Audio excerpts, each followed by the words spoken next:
हरे कृष्णा। आज इस शुभ पुरुषोत्तम महीने में हम पुरुषोत्तम योग नामक भगवत गीता का ये 15वां अध्याय का अध्ययन कर रहे हैं और समझने की कोशिश कर रहे हैं। तो आज हम 13वें श्लोक इस अध्याय के को समझने की कोशिश कर रहे हैं।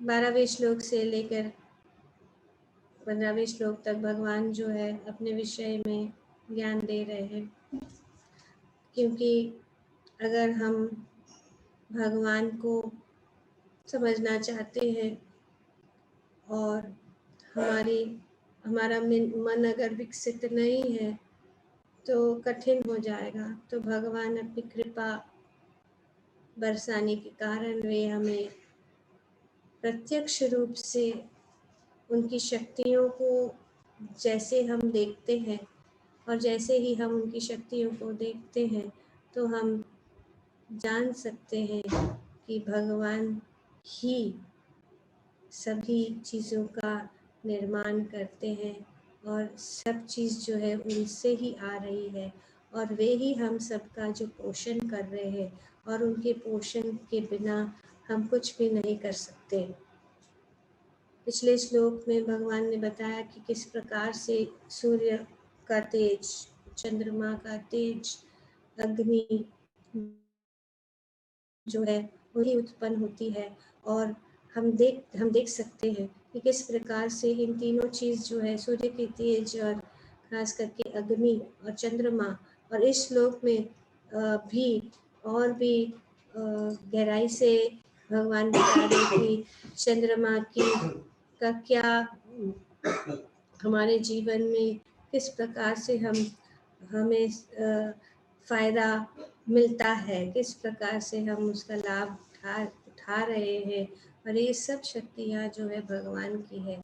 और जब उनको देखते हैं तो हम जानते हैं कि इनके पीछे, क्योंकि हर एक जैसे निर्माण के पीछे एक निर्माता है और ये सब जो है उन्हीं के नियंत्रण से चल रहा है। भगवान के ये जो सृष्टि है भगवान के नियंत्रण से चल रही है। भगवान का नियंत्रण जो है परफेक्ट है।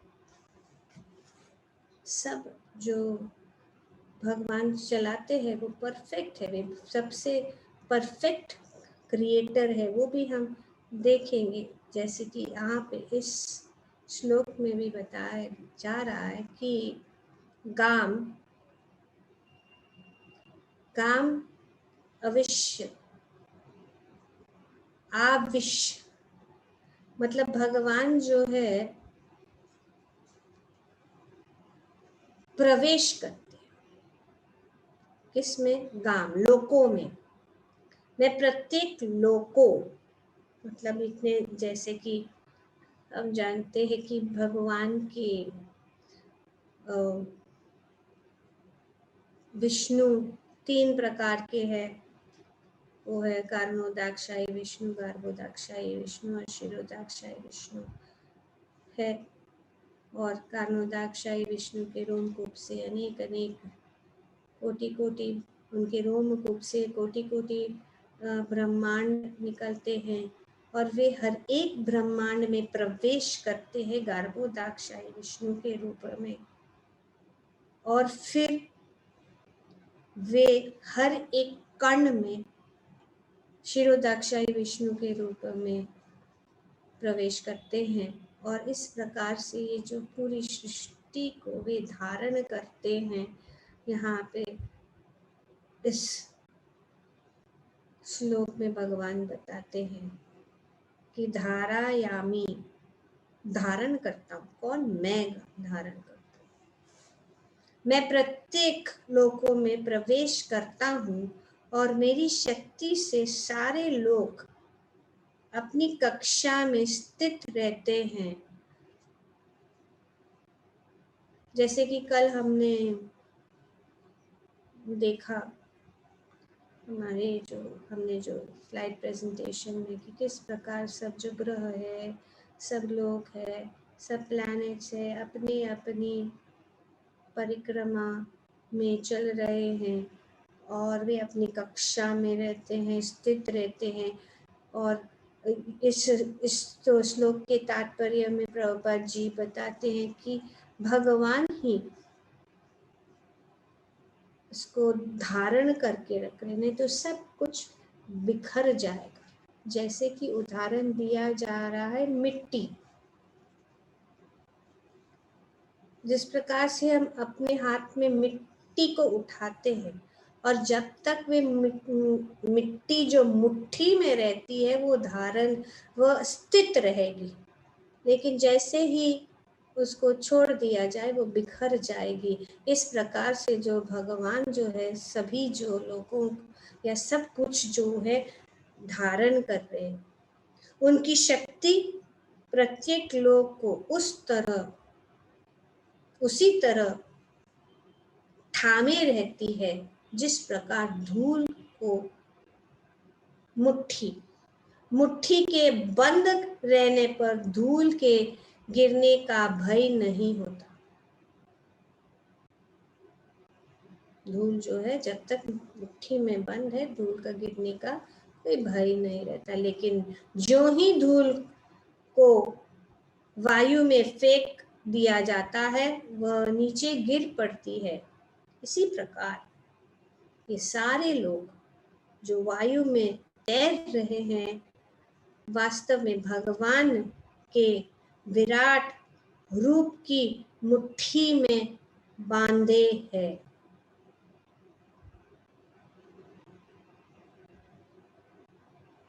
उसके बल तथा शक्ति से सारी चर तथा अचर वस्तुएं अपनी अपनी स्थानों पर टिकी है।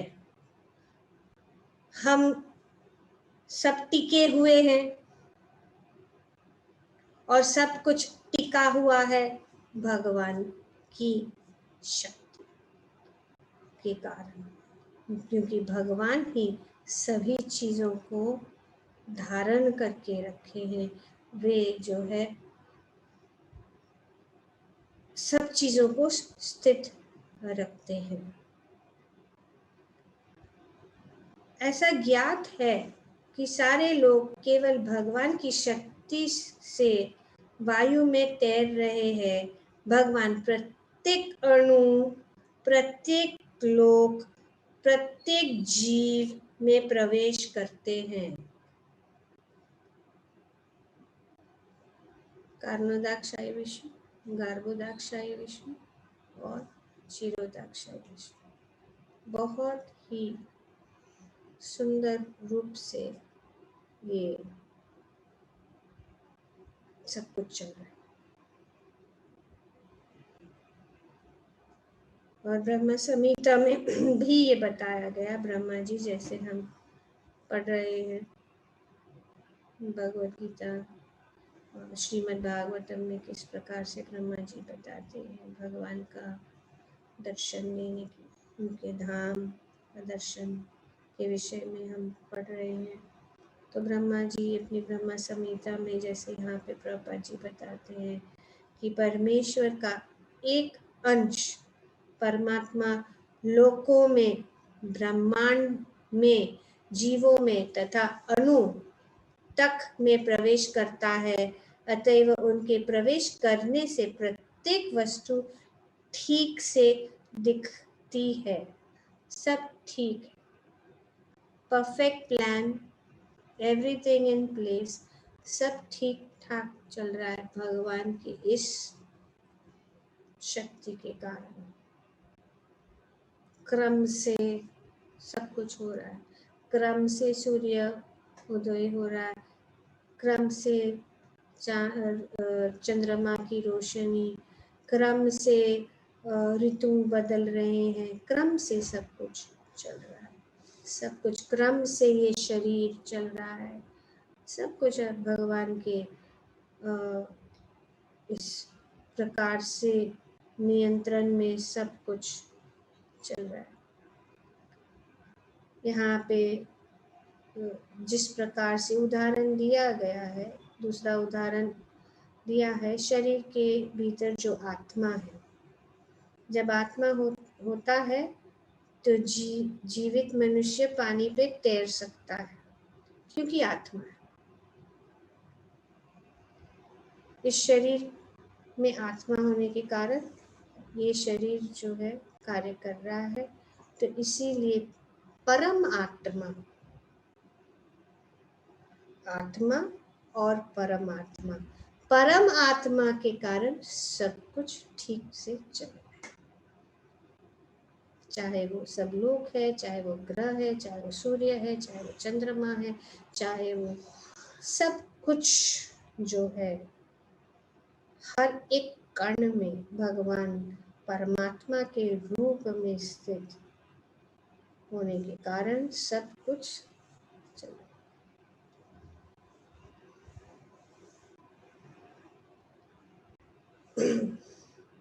वैदिक मंत्रों में कहा गया है कि भगवान के कारण सूर्य चमकता है और सारे लोग लगातार घूमते रहते हैं।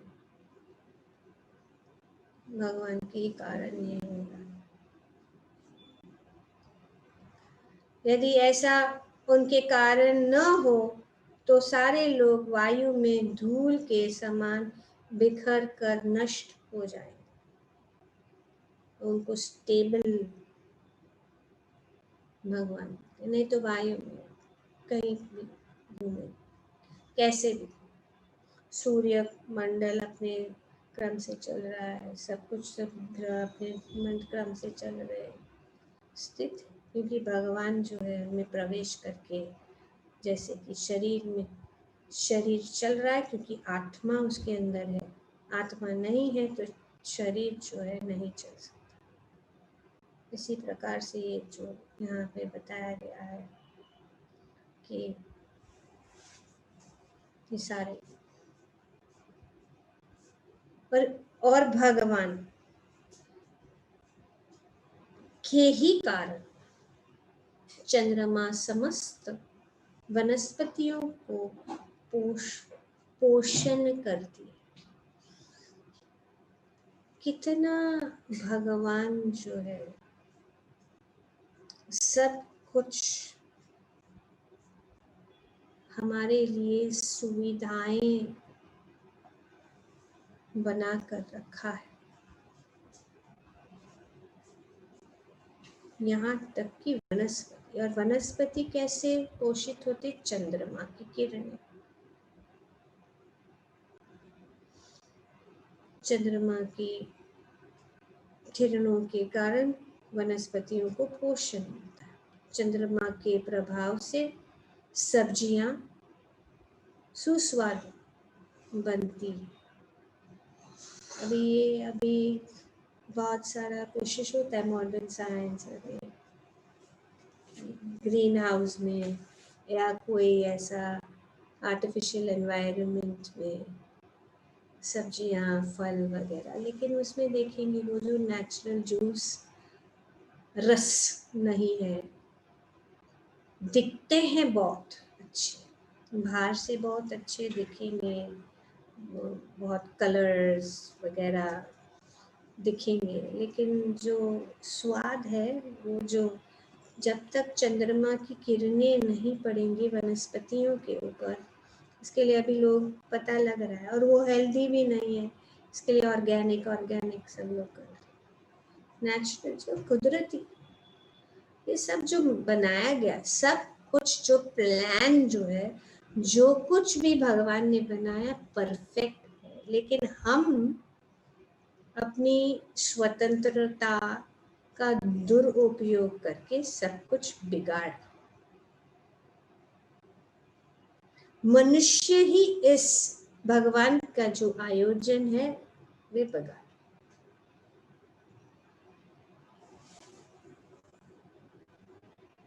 क्योंकि वे जानते नहीं, वे क्या करना चाहते, प्रभुत्व, कि हम भी क्रिएट कर सकते, हम भी सब्जियां बना सकते, हम भी। अभी ठीक है, बताने के लिए, लेकिन बाद में पता चल रहा है केमिकल ये सब अभी सब लगा के फल को जल्दी पकाना है। सीजन नहीं है, सीजन के हर एक भगवान ने सभी चीजों को हमारे का, ताकि हम जो शांति पूर्वक और सुखमय जीवन बिताए। लेकिन सुख नहीं है यहाँ पे, क्योंकि हम ही वक्त बिगाड़ रहे हैं। और तीनों गुणों का प्रभाव के कारण और भी, लेकिन सुविधाएं तो उन्होंने सब अच्छी तरह से हमारे लिए, पर हम सब चीजों को बिगाड़, पेड़ों को काट रहे हैं। ये सब जो प्लान, वेरी गुड प्लान है, ताकि सब चीज जो है अच्छी तरह से चले। तो ये मिठास, इसीलिए अभी जो लोग जान रहे इसमें जो है, और यही इतनी सारी बीमारियों का कारण है ना, क्योंकि हम जो है सब चीज़ों को दूषित करके अपनी इंद्रिय तृप्ति के लिए इतना सारा चीज़ें जो है, जो भगवान ने हमें दिया है, हम बदल रहे, तो फिर कैसे हम संतुष्ट हो सकते हैं। भगवान यहाँ पे कह रहे हैं कि रसात्मक, रस प्रदान करते, भगवान रस किसके द्वारा? चंद्रमा के द्वारा, सब्जियों में, सब चीजों में सूर्य के तेज से, और सब कुछ धारण कर रहे हैं, सब अपने क्रम से चल रहे हैं। सूर्य अपने ही, अगर सूर्य थोड़ा भी नजदीक आ गया तो ताप इतना हो जाएगा कि हम जी नहीं पाएंगे। सूर्य अगर थोड़ा दूर हो गया, अपने क्रम से दूर चलने लग गया, तो हम ठंडी से जी नहीं पाएंगे। तो इसीलिए सूर्य जो हर एक जो उनके क्रम है, उस क्रम से बाहर नहीं जाते। किसके आदेश के अनुसार? भगवान के। भगवान से डर के, भगवत संहिता में वे अपने इधर से भी उधर नहीं चलते, फॉलो करते भगवान जैसे। प्रकृति अपनी नियम, प्रकृति के नियम जो है वो बहुत ही स्ट्रिक्ट, फिक्स। बस इस प्रकृति के नियमों को अगर हम तोड़ेंगे तो दोषी हम ही है, भगवान नहीं। भगवान ने सब कुछ हमारे लिए करके दिया है, क्योंकि भगवान हमें बहुत प्रेम करते हैं। भगवान, क्योंकि हम ममेवांसो जीवलोके जीवभूत सनातन, हम भगवान के अंश।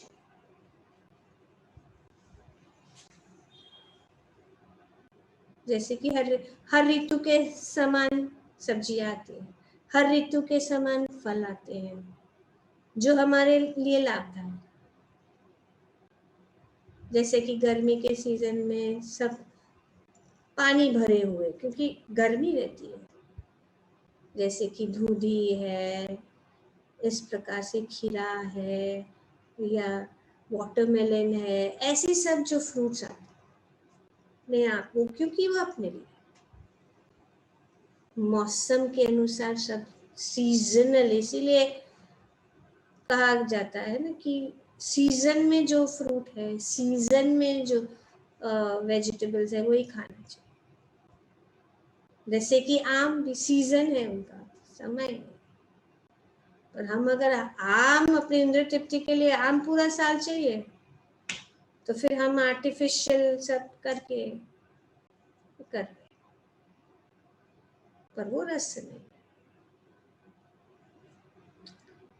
तो चंद्रमा के प्रभाव से सब्जियां सुस्वादु बनती है। चंद्रमा के प्रकाश के बिना सब्जियां न तो बढ़ सकती है और न स्वादिष्ट हो सकती है।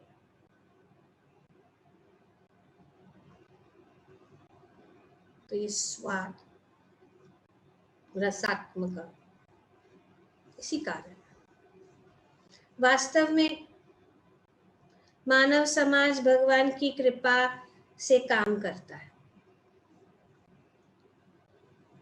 Very important. लेकिन हम नहीं देख पाते। हमने सब कुछ जो इतना टेकन फॉर ग्रांटेड है, तो भगवान हमें यहाँ पे दृष्टि दे रहे हैं कि आप देख सकते हैं, समझ सकते हैं कि हाँ, जब हम ये सब चीज़ें देखते हैं जो हम नहीं कर सकते, हम कितनी भी कोशिश करेंगे, जो भगवान ने हमें दिया है, जो नेचुरल है, ओरिजिनल है, वो कॉपी में तो नहीं हो सकता है। सब लोग कॉपी के पीछे जाते हैं। इसके लिए तो चाइना सब फेमस हो, सब कुछ कॉपी। अभी अपना स्वभाव ये ओरिजिनल को नहीं पा सकते तो कॉपी में तो वही होगा ना, लास्टिंग नहीं होगा। थोड़ी देर अच्छा लगेगा, हाँ हम लोग ने ऐसा फल बनाया, वो लास्ट नहीं। अभी लोग पता लग गया अभी ये नहीं खाना चाहिए। तो ये भगवान की ही कृपा से हमारा मानव समाज चल रहा है, सुख से रहता है और भोजन का आनंद लेता है। भगवान, अन्यथा मनुष्य जीवन न रहता, जीवित न रहता, मनुष्य जीवित न रहता। भगवान ही सब कुछ दे रहे, लेकिन हम सब वायु को भी, वायु के बिना नहीं रह सकते, जल के बिना नहीं, सब दूषित कर। अभी वृंदावन में सब लोग अभी देख रहे यमुना जी कितनी साफ, लोग जाते कितना कुछ कुछ डालते रहते, करते रहते, दूषित करते रहते। फैक्ट्रियों का सब गंदा वेस्ट सब जा रहा है, इसको एडवांसमेंट कहते हैं। तो लेकिन कुछ नहीं कर सकते, अभी टू लेट। तो इसीलिए बेस्ट इज, सबसे अच्छा है समझ लो और निकल जाओ यहाँ से। इतना भी कोशिश करेंगे, बहुत कोशिश होती है, कर रहे हैं, परोपकारी कार्य करने वाले सब करते हैं, बहुत कठिन है। अब जैसे कलयुग आगे बढ़ रहा है तो और भी कठिन होता जाए। तो ये गंभीरता से हमें भगवान का जो ये आदेश हम प्राप्त कर रहे हैं भगवद गीता के द्वारा कि शरणागत हो जाओ और उनके धाम में वापस चले जाओ जहाँ पे ये सब चीज़ें नहीं, ये एक पाद से त्रिपाद में जाए जो हम पढ़ रहे हैं भगवद गीता में। और श्रीमद् भागवतम में भी भगवान के धाम का वर्णन किया जा रहा है जो हम पढ़ रहे हैं, ताकि हम पता लगे कि हम कहाँ हैं, कहाँ जाना है, कैसे जाना है, क्या करना है। ये सब जो है भी हमें भगवान बता रहे हैं, इसकी भी सहायता करते हैं। एक तो भगवान इस भौतिक जगत में हमें रहने की सहायता कर रहे हैं, और आगे देखेंगे कि पर इस श्लोक के बाद में cosmic level, earthly level, bodily level and spiritual level, ये 4 श्लोक। कॉस्मिक लेवल ये पहला है, सूर्य और चंद्रमा का प्रकाश। अर्थली लेवल यहाँ पे भगवान बताते। नेक्स्ट श्लोक में बॉडी में, शरीर में किस प्रकार से भगवान सब हमारे शरीर के अंदर सब चीजें चला रहे, और बाद में 15वें श्लोक में किस प्रकार से हम जो है अपनी आध्यात्मिक प्रगति की ओर जा सकते। पूरा पैकेज यहाँ पे 4 श्लोकों में। तो रसात्मक शब्द अत्यंत महत्वपूर्ण है। प्रत्येक वस्तु चंद्रमा के प्रभाव से परमेश्वर की दिव्य स्वादिष्ट बनती है। परमेश्वर के द्वारा स्वादिष्ट, परमेश्वर भगवान के ही द्वारा। पर हम सोचते नहीं ऐसा क्यों, ऐसा होना चाहिए, भगवान ने बराबर नहीं किया, सब ऐसा होना चाहिए, वैसा होना चाहिए, ऐसे हम तर्क वितर्क करते हैं। और वो देखेंगे एक छोटी सी कहानी के द्वारा कि किस प्रकार से भगवान जो है परफेक्ट क्रिएटर है, रचना है यहाँ पे, और सिया है, बच्चों के लिए कियारा है, उनको बुलाइए, उनको ये देखना जरूर। I'll wait 2 minutes till they come. तो ये हमें एक उदाहरण है कि किस प्रकार से भगवान जो है परफेक्ट क्रिएटर है। उनके क्रिएशन में कोई भी टूटी नहीं है, टूटी हम में है। ठीक है, have the children come? I don't know. Actually, दूसरी बात ये है कि सब लोग मोस्टली लोग अपना वीडियो ऑफ करते हैं तो पता नहीं लगता है मुझे कौन है, कहाँ है, कहाँ घूम रहे हैं, बैठ रहे हैं, पता नहीं लगता। एनीवे, अगर घूम रहे हैं और सुन रहे हैं तो अच्छा है, लेकिन अभी हम सबका समय तो नष्ट नहीं करेंगे। तो हम शुरू करेंगे। मुझे बताइएगा if you all can see and watch. I hope you all will enjoy. तो हरे Krishna.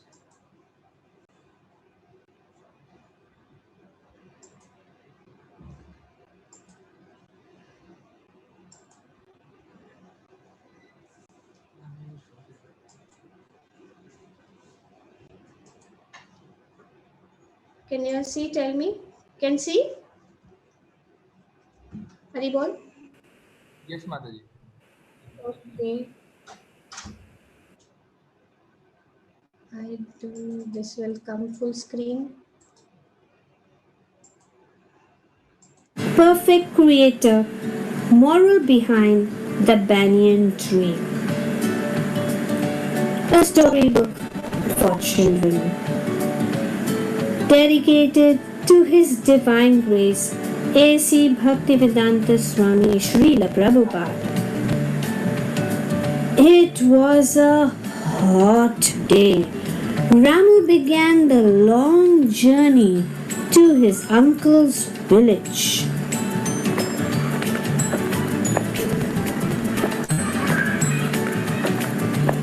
On the way, Ramu saw a huge banyan tree spreading its branches, welcoming him to rest under its shade.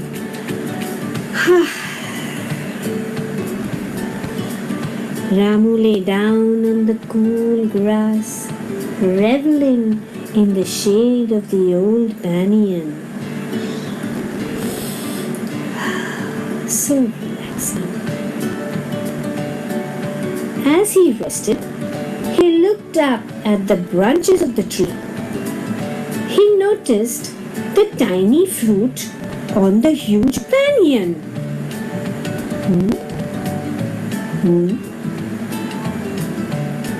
He said to himself, I believe that the great Lord is the most intelligent of all.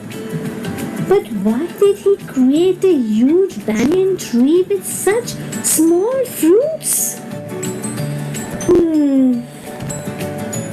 He thought of the pumpkin creeper in his backyard. The creeper was slender, but its fruit was so big.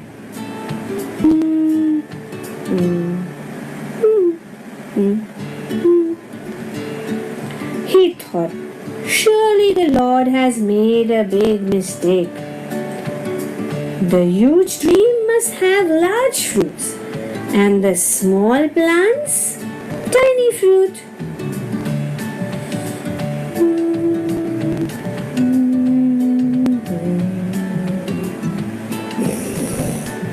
The cool breeze and the soothing shade of the banyan tree slowly lulled Ramu into deep slumber. When suddenly, there was breeze. The breeze blew harder. It became stronger and swifter. The branches of the banyan began to shake. Some dried leaves and the fruits fell to the ground. One bunch of fruit fell on Ramu's head.